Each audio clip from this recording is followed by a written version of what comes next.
მოგესალმებით. დღეს ევროკავშირის საგარეო პოლიტიკა დგას არა დიპლომატიაზე, არამედ საომარ რიტორიკაზე. ეს არის Deep State-ის, ანუ არაფორმალური ოლიგარქიული მმართველობის, ანუ გლობალური ომის პარტიის დაკვეთა და ბრიუსელის ბიუროკრატია და ევროპელი ლიდერების უმრავლესობა ამ დაკვეთას გულდასმით მიჰყვებიან. ცოტა ხნის წინ მანამ სანამ გერმანიის კანცლერი ოლაფ შოლცი იყო, ეს დაკვეთა ისე კარგად და სრულად ვერ სრულდებოდა, როგორც საჭირო იყო. ყველაფერი შოლცის ხასიათიდან გამომდინარეობდა. ის არ აღმოჩნდა იმდენად თავზე ხელაღებული კანცლერი, რომ ბრიტანეთისა და საფრანგეთის ლიდერებთან ერთად სამხედრო რიტორიკა და ომის პოლიტიკა ბოლომდე დაემკვიდრებინა. ამიტომაც იყო, რომ შოლცის განცხადებები უკრაინის ომთან დაკავშირებით მაინც უფრო მოზომილი და ზომიერი იყო, მიუხედავად იმისა, რომ სათქმელის აზრი მთლიანობაში საერთო ნარატივსა და დაკვეთას შეეფერებოდა. სამაგიეროდ ახლანდელი კანცლერი ფრიდრიხ მერცი გლობალური ომის პარტიის დავალებების ბევრად უფრო კარგი შემსრულებელი აღმოჩნდა. ეს ჩანს მის ყველა ნაბიჯსა და განცხადებაში. ეს ასევე ჩანს იმაშიც, რომ კირ სტარმერთან და ემანუელ მაკრონთან ერთად უკვე მერციც ხელს უწყობს საომარი რიტორიკის ბატონობას ევროპის პოლიტიკურ ველზე. უკვე უნისონში ცდილობენ დანარჩენი ევროპელი ლიდერების დაყოლიებას საომარ რიტორიკაზე, რაშიც მათ ევროკომისიის პრეზიდენტი ურსულა ფონ დერ ლაიენი აქტიურად ეხმარება. ფრიდრიხ მერცმა წინა კვირაში რამდენიმე ისეთი განცხადება გააკეთა, რომ ნამდვილად ყველას ყურადღება მიიქცია.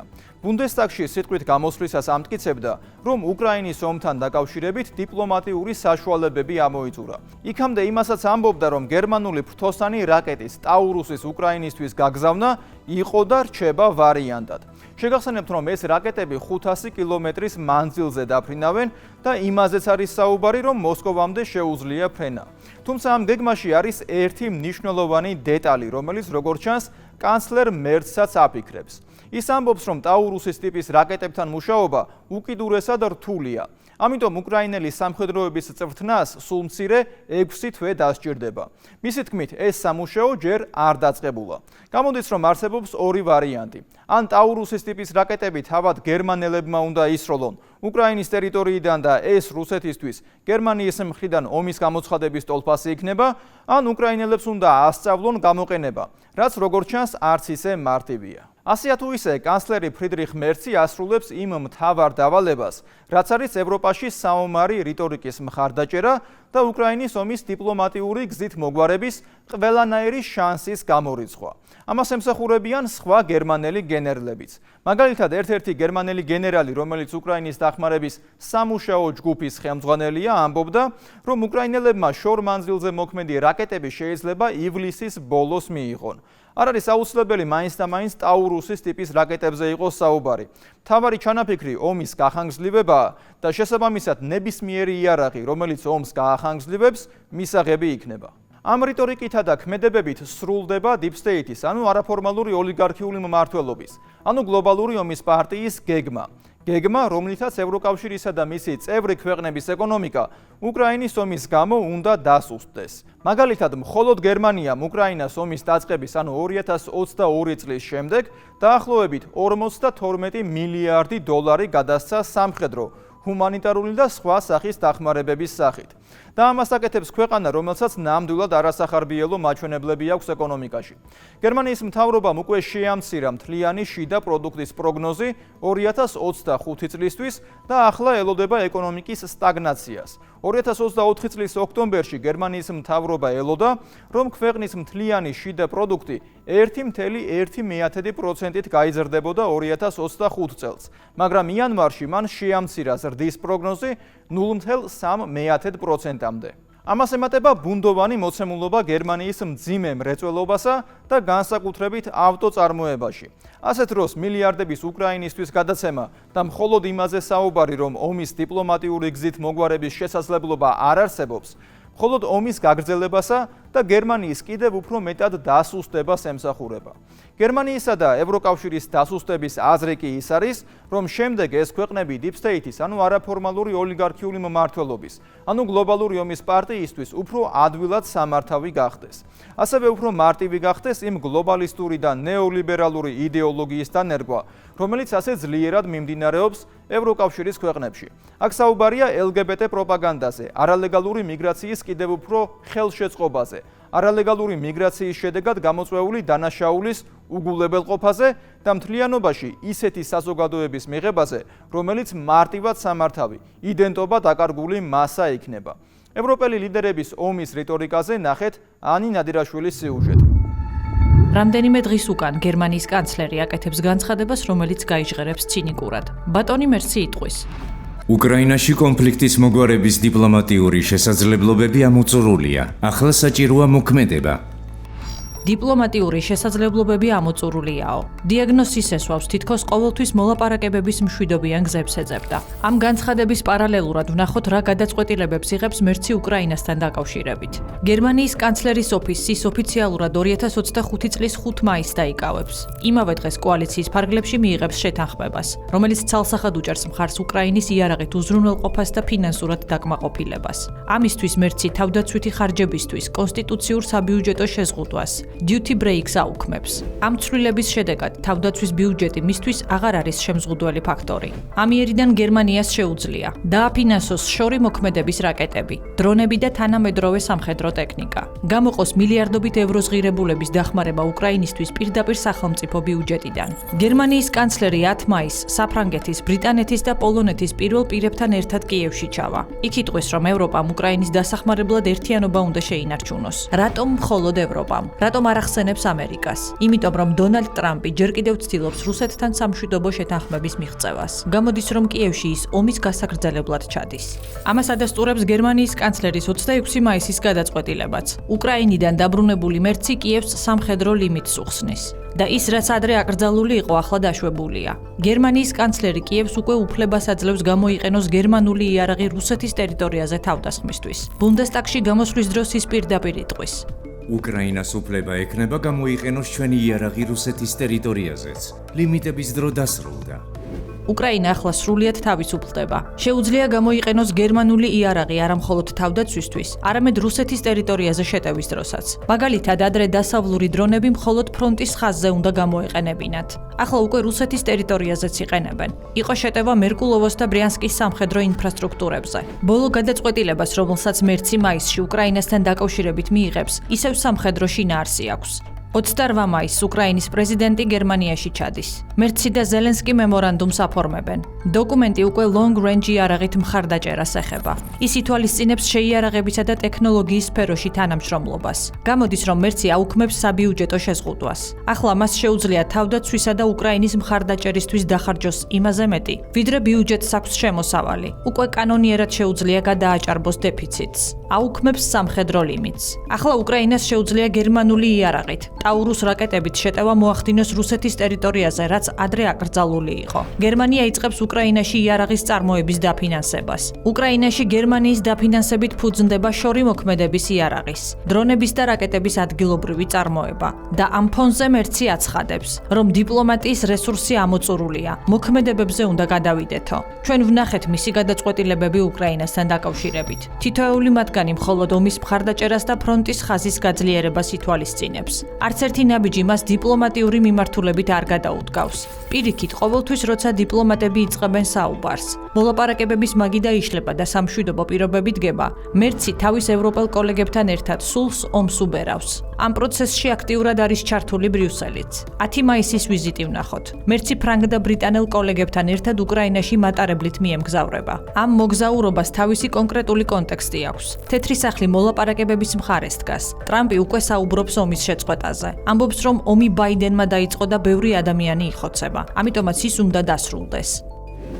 ვაშინგტონსა და მოსკოვს შორის სხვადასხვა დონეზე აღდგება კომუნიკაცია. პრეზიდენტების დონეზეც კი. ამერიკის პრეზიდენტის წარმომადგენელი ხშირად სტუმრობს კრემლს. განიხილება კონფლიქტის დარეგულირების ახალი საშუალებები და ომის დასრულების რეალური გეგმა. 2022 წლის შემდეგ კიევი და მოსკოვი მოლაპარაკებების მაგიდას პირველად 2025 წლის 15 მაისს უნდა მიუსხდნენ. შეხვედრა სტამბულშია დაგეგმილი. პუტინი ამბობს, რომ მზად არის. ტრამპი აცხადებს, რომ ამ შეხვედრიდან კარგი რამ შეიძლება გამოვიდეს. ამ ფონზე მერცი, მაკრონი და სტარმერი მატარებლით კიევში ჩავლენ და ჟღერდება პოზიცია, რომელსაც უკრაინის ხელისუფლება ბოლომდე დაიცავს. მოლაპარაკებების პროცესი შედგება, მაგრამ უშედეგოდ. ევროპელი ლიდერები იტყვიან, რომ უკრაინამ ჯერ ცეცხლის შეწყვეტა უნდა მოითხოვოს. ეს ულტიმატუმია. თუ კრემლი მათი თამაშის წესს არ მიიღებს, მაშინ ახალი სანქციები უნდა დაწესდეს. არსებობს დაინტერესებულთა კოალიცია. 30-ზე მეტი ქვეყანა, რომლებიც მოითხოვენ, რომ გარკვეული თარიღიდან დაიწყოს ცეცხლის შეწყვეტა 30 დღით, ხმელეთზე, ზღვასა და ჰაერში. ამასთან ახლავს მონიტორინგი, რომელიც უზრუნველყოფილი იქნება ამერიკის მხრიდან. თუმცა ყველა მიიღებს მონაწილეობას.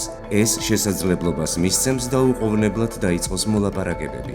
სწორედ ამ ხაზს გაყვება კიევი. ზელენსკი დიპლომატიაზე და ომიდან გამოსვლაზე აღარ არის ფოკუსირებული, არამედ კონფრონტაციაზე. ამერიკის პრეზიდენტი მხარს მოლაპარაკებებს უჭერს. რუსეთი და უკრაინა დაუყოვნებლივ დაიწყებენ მოლაპარაკებებს ცეცხლის შეწყვეტის და რაც უფრო მნიშვნელოვანია, ომის დასრულების მისაღწევად. საჭირო პირობები ორ მხარეს შორის შეთანხმებაა. მხოლოდ ასე შეიძლება, რადგან მხოლოდ მათ იციან მოლაპარაკების ისეთი დეტალები, რომელთაც სხვა არავინ იცნობს.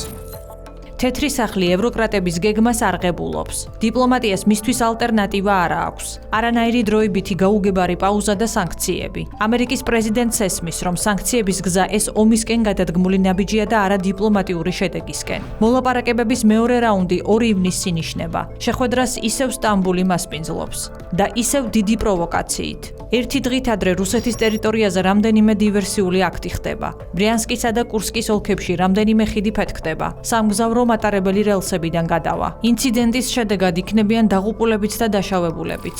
მოსკოვი იტყვის, რომ ეს ტერორისტული აქტი იყო. მოლაპარაკებების მაგიდასთან კი ატმოსფერო მძიმდება. ომის მომხრე ევროპა ცალკე სამიტებს აწყობს. იკრიბებიან ხან ლონდონში, ხან პარიზში, ხან ბრიუსელში, კანადაშიც კი ჩავლენ. თუმცა მათ ფოკუსში ფრონტის ხაზის გაძლიერებაა. ლონდონში მაგალითად იტყვიან, რომ უკრაინის საჰაერო თავდაცვის სისტემები უნდა გააძლიერონ. კიევს გრძელვადიანი შეიარაღება უნდა მიაწოდონ და ახალი კოალიცია შექმნან, რომელიც სამხედრო ჩარევას არ გამორიცხავს. ბრიტანეთის პრემიერი სტარმერი მაგალითად იტყვის: ჩვენ უნდა გადავიდეთ უკრაინის მხარდაჭერიდან უკრაინის გაძლიერებაზე ფრონტის ხაზზე. პარიზის სამიტზე იტყვის, რომ არტილერიის, დრონების და ჰაიმარსის სისტემების მიწოდება უნდა დაჩქარდეს. ბრიუსელში დაასკვნიან, რომ უკრაინის საზღვრისა და ფრონტის ლოგისტიკური ინფრასტრუქტურა უნდა სუბსიდირდეს. ამიტომაც ისმის ცინიკურად მერცის განცხადება დიპლომატიური შესაძლებლობების ამოწურვის თაობაზე. არაფორმალური ოლიგარქიული მმართველობის, იგივე Deep State-ის, ანუ გლობალური ომის პარტიის მარიონეტებს მშვიდობა არ სჭირდებათ. და ეს 2022 წელს უკვე ვნახეთ. მაშინ ომის დაწყებიდან მალევე კიევი და მოსკოვი შეთანხმებას მიაღწევენ. მაგრამ საქმეში დასავლეთი ერევა და ომი გაგრძელდება. პირველი განცხადება ლონდონიდან ისმის. ფაშიზმზე გამარჯვების დღეს არასდროს უყოფილოა უფრო მეტად დარწმუნებული, რომ ამ ომში უკრაინა გაიმარჯვებს. იქნება თავისუფალი, სუვერენული და კვლავ აღდგება. დიდი ბრიტანეთი იმდენი ხანი იდგება თქვენს გვერდით, რამდენიც ამის საჭიროება იქნება. მადლობა და დიდება უკრაინას.